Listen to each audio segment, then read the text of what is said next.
कहते हैं युवा जाग जाए तो समाज की तकदीर बदल जाती है। एक तरफ युवाओं को शिक्षा, रोजगार और अधिकारों के लिए संगठित किया, तो दूसरी ओर नशा छोड़ो, जीवन जोड़ो जैसी यात्रा। स्वागत है हमारे चैनल पे राजस्थान एनएसवाई के अध्यक्ष विनोद झाकड़ जी का। वो एक लंबा सफ़र है। मैंने अपनी शुरुआत राजस्थान विश्वविद्यालय की छात्र राजनीति से की। 2014 में मैं राजस्थान कॉलेज का अध्यक्ष रहा। उसके बाद आंदोलन छात्र हितों में हमने किए हैं बहुत सारे ऐसे काम जो समाज की व्यवस्थाओं को और समाज के अंदर जो व्याप्त कुरीतियाँ हैं उनको जागृत किस तरीके से हम सरकार के सामने ला सकते हैं, सरकार को जगाने का काम कर सकते हैं। चीज़ें रही हैं बहुत सारी। इस यात्रा के दौरान हम मज़दूरों से, फैक्ट्री में काम करने वाले लेबर से, आम आदमी से, छोटे बच्चों से, स्कूल में, कॉलेज में बहुत सारे लोगों से मिलते हुए आए। कुछ परिवार अंधविश्वास के कारण जो है आज भी अ, ऐसे जकड़े हुए हैं अंधविश्वास के चक्कर में। किसी को टारगेट नहीं कर जातिगत जनगणना सबके लिए होगी, उसमें ईडब्ल्यूएस भी होगा, उसमें शेड्यूल कास्ट, ट्राइब, ओबीसी सब जो लोग हैं उनका जनगणना होगी और आंकड़े जब देश के सामने आएंगे तो देश को सब कुछ पता लगेगा। दूध का दूध पानी धारा है। वो किस तरीके से संकुचित मानसिकता को लेकर काम करते हैं वो आप सब लोग देखते हैं। हिंदू और मुसलमान की राजनीति करते हैं, गैर बराबरी की राजनीति करते हैं। वो उनका संगठन है, उनका सोच है, क्योंकि वो आरएसएस का एक दत्तक पुत्र है, तो वो उसी के तब चिन्हों पर चलता है। आज मोदी जी झूठे व्यक्ति हैं, अमित शाह वो उनसे बड़े झूठे हैं। कहते हैं युवा जाग जाए तो समाज की तकदीर बदल जाती है। युवा खुद को बदलाव की मिसाल बना ले तो उसकी आवाज़ आंदोलन बन जाती है। एक ऐसी ही शख्सियत जो छात्र चुनाव को राजनीतिक चुनाव नहीं मानते हैं, वे सेवा और संघर्ष का माध्यम मानते हैं। एक तरफ युवाओं को शिक्षा, रोजगार और अधिकारों के लिए संगठित किया, तो दूसरी ओर नशा छोड़ो, जीवन जोड़ो जैसी यात्रा निकाली। इनका संघर्ष गांव की गलियों से निकलकर पूरे राजस्थान के कॉलेज और यूनिवर्सिटियों में गूंज बन गई हैं। स्वागत है हमारे चैनल पे राजस्थान एनएसवाई के अध्यक्ष विनोद झाकड़ जी। सर, सबसे पहले तो आप ये बताइए कि एनएसवाई राजस्थान के प्रदेशाध्यक्ष बनने का सफ़र कैसा रहा, उसके बारे में थोड़ा बताइए। देखिए, मैं आपके चैनल को सबसे पहले बहुत बधाई, शुभकामनाएं देता हूं कि आपने ये आवाज़ बनने का काम किया है और समाज के सामने किस तरीके से लोगों ने संघर्ष किया है, क्या काम किया है, इस चीज़ को आप लाने का काम कर रहे हैं। आप और आपकी टीम बधाई के पात्र हैं।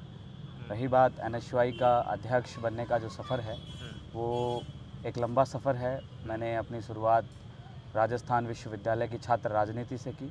2014 में मैं राजस्थान कॉलेज का अध्यक्ष रहा। उसके बाद राजस्थान विश्वविद्यालय का अध्यक्ष रहा। उसके बाद एनएसवाई का नेशनल सेक्रेटरी बना और अभी मुझे 1.5 साल पहले मुझे बतौर प्रदेशाध्यक्ष की जिम्मेदारी मिली है। बहुत सारे आंदोलन छात्र हितों में हमने किए हैं। बहुत सारे ऐसे काम जो समाज की व्यवस्थाओं को और समाज के अंदर जो व्याप्त कुरीतियाँ हैं उनको जागृत किस तरीके से हम सरकार के सामने ला सकते हैं, सरकार को जगाने का काम कर सकते हैं। नशा छोड़ो जीवन जोड़ो यात्रा निकाल के हमने ये साबित करके दिखाया। हमारी यात्रा जो है जैसलमेर से जयपुर तक की रही और इस यात्रा के माध्यम से हमने करीब 17,000 लोगों को नशे के खिलाफ शपथ दिलाई और समाज में जो भी व्याप्त कुरीतियाँ हैं उनको हम जो है आपके माध्यम से, टीवी चैनल्स के माध्यम से, पत्रकारिता के माध्यम से लोगों के सामने लाने का काम किया और उसी का फलस्वरूप है कि हम नशे पे जो हैं आज भी एनएसवाई काम कर रही हैं, छात्र हितों पे काम कर रही है। यही एनएसवाई का संघर्ष है। आपने जब नशा छोड़ो जीवन जोड़ो यात्रा कर रहे थे तो उस समय मैंने देखा कि आप एक ऐसे परिवार से मिले जहाँ पे उस जंजीरों से बेड़ियाँ लगाई गई थी उस लड़के के हाथ में, पैर में। तो देखिए, क्या रहा बिल्कुल वो कहानी, थोड़ा बताइए। बहुत सारी ऐसी चीज़ें रही हैं। बहुत सारी इस यात्रा के दौरान हम मज़दूरों से, फैक्ट्री में काम करने वाले लेबर से, आम आदमी से, छोटे बच्चों से, स्कूल में, कॉलेज में बहुत सारे लोगों से हम मिलते हुए आए। कुछ परिवार अंधविश्वास के कारण जो है आज भी ऐसे जकड़े हुए हैं अंधविश्वास के चक्कर में कि उनको परेशानियों का सामना करना पड़ रहा है। जिस परिवार की आप जिक्र कर रहे हो उस परिवार से हम मिले और करीब 20 साल से वो बच्चा जो है हम्म, एक पेड़ के नीचे जंजीरों से बंधा हुआ है। वो हम्म, मानसिक रूप से थोड़ा विकलांग है, मानसिक स्थिति उसकी ठीक नहीं है। तो ऐसी स्थिति में उसको अंधविश्वास समझ के, किसी देवी देवता का प्रकोप समझ के उसके माँ बाप ने डॉक्टरों को दिखाने के बजाय भोपाओं के चक्कर में फंसे रहे और आज उसकी ये हालत है कि वो 20 साल से एक पेड़ के नीचे बंधा हुआ है। उसकी उम्र आज 26 साल हो गई। 6 साल का था जब उसके परिवार को पता लगा था कि ये मंदबुद्धि है। तो कहीं ना कहीं अंधविश्वास का भी आज हमारे समाज में गहरा प्रभाव है, जिसके चलते बहुत सारे परिवार ख़राब हो जाते हैं। बहुत सारे बच्चों को, परिवारों को बहुत सारी चीज़ों का सामना करना पड़ता है। एक परिवार से हम और मिले जिसका नशे के कारण पूरा परिवार बर्बाद हो गया। तो ऐसे बहुत सारे चीज़ों को हम देखते हुए नशा छोड़ो जीवन जोड़ो यात्रा के माध्यम से जो है हम देखते आए और बहुत सारी समस्याएं भी लोगों की हमने देखी। हाँ, उसी यात्रा में एक और भी वीडियो मैंने देखा था जहाँ पे एक लड़की है, उसके पिता नशे के लत में डूबे हुए हैं, वो वहीं अपने घर का पालन पोषण कर रही है।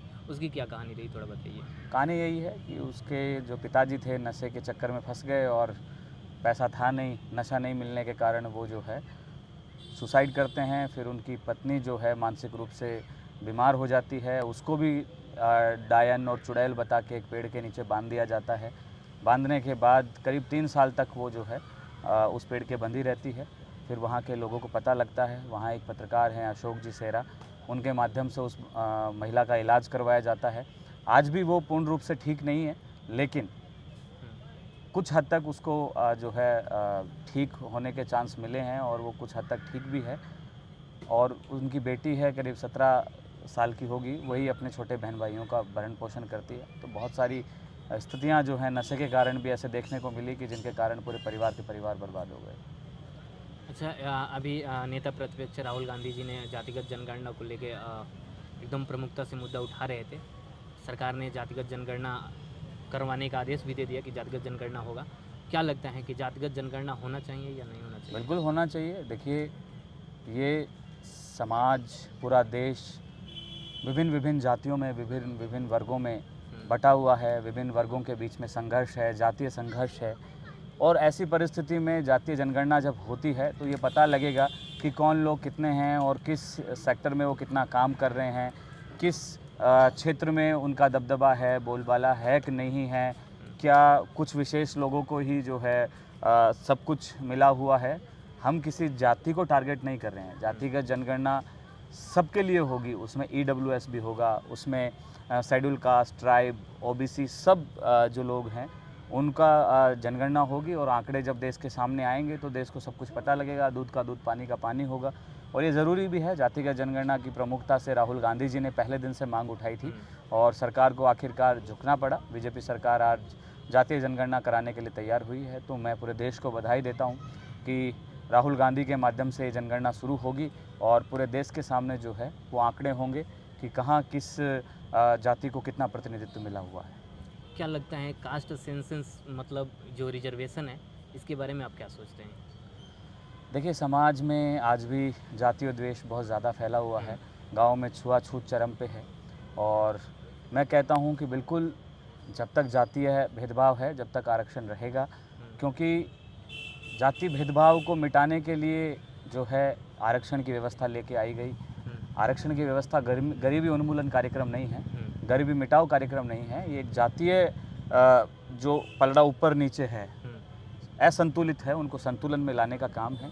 तो बिल्कुल आरक्षण की व्यवस्था इस समाज में डॉक्टर अंबेडकर देखे गए तो कहीं ना कहीं आज जो पिछड़े वर्ग के लोग हैं, जो बैकवर्ड हैं, उनको कहीं ना कहीं अग्रिम पंक्ति में आने का जो है मौका मिला है। अच्छा, NSUI में क्या NSUI का प्रेसिडेंट बनने का क्या एलिजिबिलिटी है, कैसे बन सकते हैं? जैसे कि देखिए, युवाओं को राजनीति में आना चाहिए या नहीं आना चाहिए, सबसे पहले ये बताइए। उसके बाद बताइए कि NSUI में कैसे आ सकते हैं अगर राजनीति में आना चाहिए तो। देखिए बिल्कुल छात्र राजनीति बहुत ज़रूरी है। देश में बहुत सारे महान नेता छात्र राजनीति से निकल के गए हैं, जिन्होंने कॉलेज यूनिवर्सिटी से जो है अपने राजनीतिक सफ़र की शुरुआत करी। और एक कम समय में हम लोग जब कॉलेज यूनिवर्सिटी में संघर्ष करते हैं, छात्र छात्राओं की समस्याओं पे काम करना शुरू करते हैं, तो मेरे हिसाब से आगे चल के वो नेता एक अच्छा नेता बनता है, क्योंकि उसको समाज की हर परिस्थिति का जो है अनुभव होता है। और रही बात NSUI में किस तरीके से हम आ सकते हैं, छात्र राजनीति में कैसे आ सकते हैं, तो उसका यही है कि NSUI एक ऐसा खुला प्लेटफॉर्म है जिसमें कोई भी छात्र जो है इसकी सदस्यता ले सकता है, कोई भी इससे जुड़ सकता है, कोई भी इसमें काम कर सकता है। जो भी कांग्रेस पार्टी की विचारधारा में या छात्र हितों की सुरक्षा में या फिर सेकुलरिज्म में विश्वास करता है वो NSUI से जुड़ सकता है, और लोकतंत्र में जो संविधान में जो भरोसा करते हैं वो भी NSUI से जुड़ सकते हैं। आम छात्र जो कॉलेज यूनिवर्सिटी में संघर्ष करता है, अपने हितों की आवाज़ उठाना चाहता है, अपने छात्र छात्राओं के लिए कुछ करना चाहता है, वो भी NSUI से जुड़ सकते हैं। इसका कोई फॉर्मेट नहीं होता है, आप NSUI से जुड़िए, आप उसके साथ काम कीजिए, फिर आपको उसकी सदस्यता मिलती है। सदस्यता में आप NSUI के इकाई से लेके और देश के राष्ट्रीय अध्यक्ष तक बन सकते हैं। बहुत सारे ऐसे हमारे प्रदेश अध्यक्ष से लेकर राष्ट्रीय अध्यक्ष रहे जो एक आम कार्यकर्ता थे और एक आम कार्यकर्ता से प्रदेश अध्यक्ष बने और एक राष्ट्रीय अध्यक्ष तक का सफ़र तय किया। ऐसे बहुत सारे तमाम उदाहरण हमारे सामने हैं। NSUI लोकतांत्रिक जो है एक प्रक्रिया के तहत जो है इसमें चुनाव होता है। चुनाव अंदर चयन होता है कि जिसने सबसे अच्छा काम किया हो, कौन इसमें अच्छा काम कर सकता है, किसकी परफॉर्मेंस अच्छी रही, उसी के आधार पर उनको जो है प्रमोशंस मिलते हैं। जैसे आपने अभी यूनिवर्सिटी की बात की, तो यूनिवर्सिटी के अभी राजस्थान में यूनिवर्सिटी का चुनाव स्थगित कर दिया गया है। क्या लगता है आपको, यूनिवर्सिटी का चुनाव होना चाहिए, नहीं होना बिल्कुल, चाहिए? राजस्थान यूनिवर्सिटी नहीं, सबका चुनाव होना चाहिए। छात्र संघ का चुनाव बहुत ज़रूरी है क्योंकि ये राजनीति की प्रथम सीढ़ी होती है और इसी में बच्चा बहुत कुछ सीखता है। समाज में किस तरीके से व्याप्त कुरीतियाँ हैं, क्या संघर्ष हैं, क्या भेदभाव हैं, कॉलेज में जाके बच्चा इन चीज़ों की तुलना नाप-तोल कर पाता है। और जब वो कॉलेज में पढ़ाई के साथ साथ अपने हितों के लिए संघर्ष करता है तो वो आगे बढ़ता है। ज़रूरी नहीं कि आप छात्र राजनीति करना चाहते हो या आगे राजनीति में आना चाहते हो, इसीलिए छात्र संघ चुनाव होने चाहिए। छात्र संघ चुनाव आम छात्र छात्राओं की समस्याओं पर प्रकाश डालते हैं। जैसे कि हम देखते हैं कॉलेज में बहुत सारी समस्याएं होती हैं, बहुत सारे स्टूडेंट जो आम गांव ढाणियों से आते हैं, देहात से आते हैं, जब उनके सामने समस्याएं होती है तो वो अपनी आवाज़ कहाँ किसको बोलें, क्योंकि ऐसे में प्रशासन उनकी सुनता नहीं है। तो छात्र संघ एक बड़ा माध्यम है जिसके माध्यम से हम उन छात्र छात्राओं की आवाज़ को उठा सकते हैं।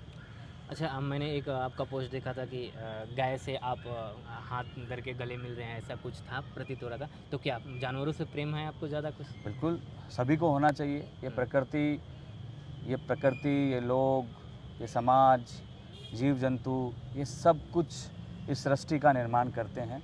सबसे प्रेम करना चाहिए। जितना हम जानवरों से करते हैं, पेड़ पौधों से करते हैं, उतना ही हमें इंसानियत भी दिखानी चाहिए। इंसानियत की कोई जाति धर्म नहीं होता है। जहाँ भी आपको कोई दुखी लगे उसकी पीड़ा को सुनना चाहिए और हमको एक दूसरे का सहयोग करना चाहिए।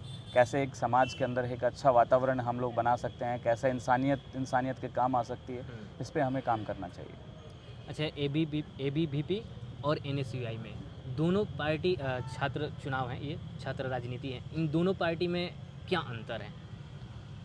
देखिए, मैं अंतर तो क्या ही बताऊंगा। हाँ, सोचने का तरीका जो है, हाँ, हमारा जो संगठन है NSUI वो एक लोकतांत्रिक संगठन है। ये संविधान में भरोसा करते हैं, संविधान के साथ साथ जन कल्याण में भरोसा करते हैं। आम छात्र छात्राओं की कैसे हम आवाज़ उठा सकते हैं इसमें भरोसा करते हैं। ABVP की अपनी विचारधारा है, वो किस तरीके से संकुचित मानसिकता को लेकर काम करते हैं वो आप सब लोग देखते हैं। हिंदू और मुसलमान की राजनीति करते हैं, गैर बराबरी की राजनीति करते हैं। वो उनका संगठन है, उनका सोच है, क्योंकि वो RSS का एक दत्तक पुत्र है, तो वो उसी के पद चिन्हों पे चलता है। RSS ने इस देश को बांटने का काम किया है, RSS ने इस देश को तोड़ने का काम किया है।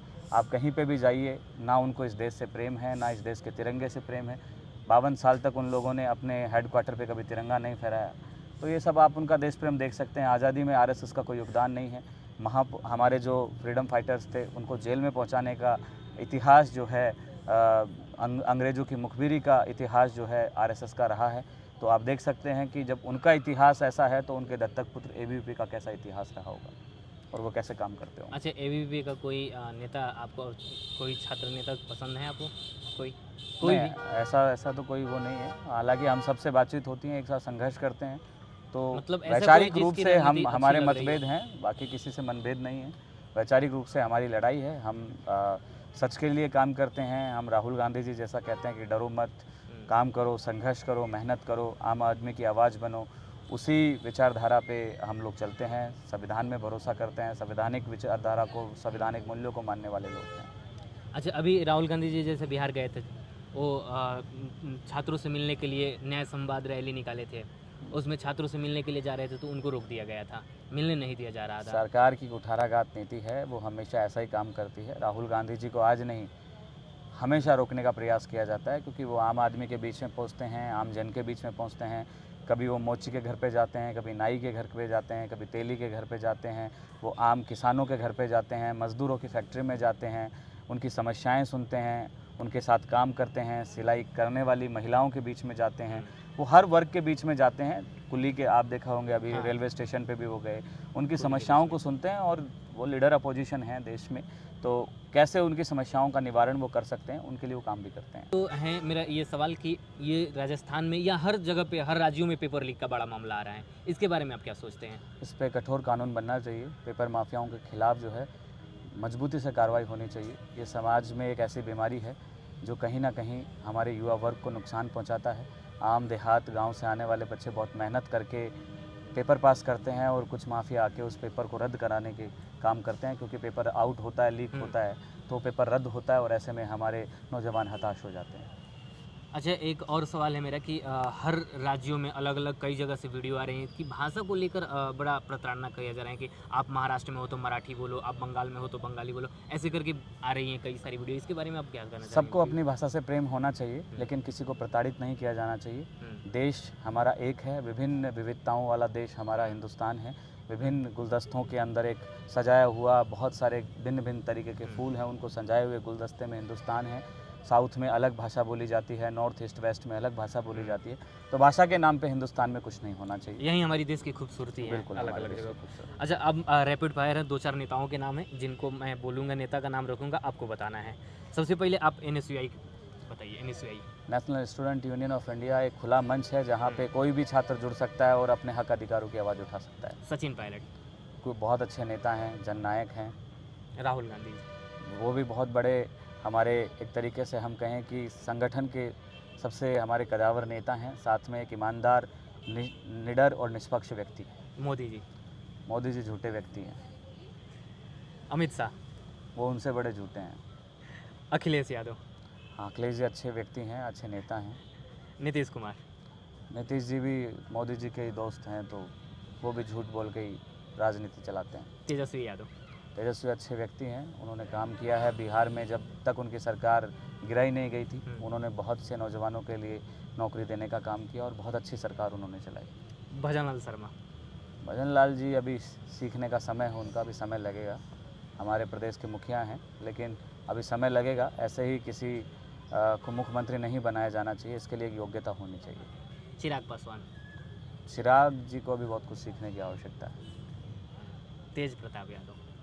वो सब कहा ना, वो सब नेता हैं। अब उनकी मेरी अपनी एक विचारधारा है, अब उनके लिए मैं क्या। कन्हैया कुमार। कन्हैया जी हमारे संगठन के इंचार्ज हैं और बहुत ही डायनेमिक लीडर हैं। देश उनको सुनता है, उनके विचारधारा, उनके स्पीच, उनका स्किल्स, उनकी बात हर कोई देशवासी सुनना चाहता है। और निष्पक्ष और निडर होकर वो हमेशा अपनी बात को जो है मजबूती से मंच पे रखते हैं। तो ये रहे विनोद जाखड़ जी हमारे साथ, और जो भी कुछ सवाल हुआ, इन्होंने बड़ी सहनशीलता और धैर्य से हमारे सवालों का जवाब दिए हैं। तो अगर आप और भी इससे बड़ा पॉडकास्ट देखना चाहते हैं और भी किसी चीज़ के बारे में जानना चाहते हैं तो हमारे कमेंट बॉक्स में कमेंट करिए और ऐसे ही हमारे साथ बने रहिए।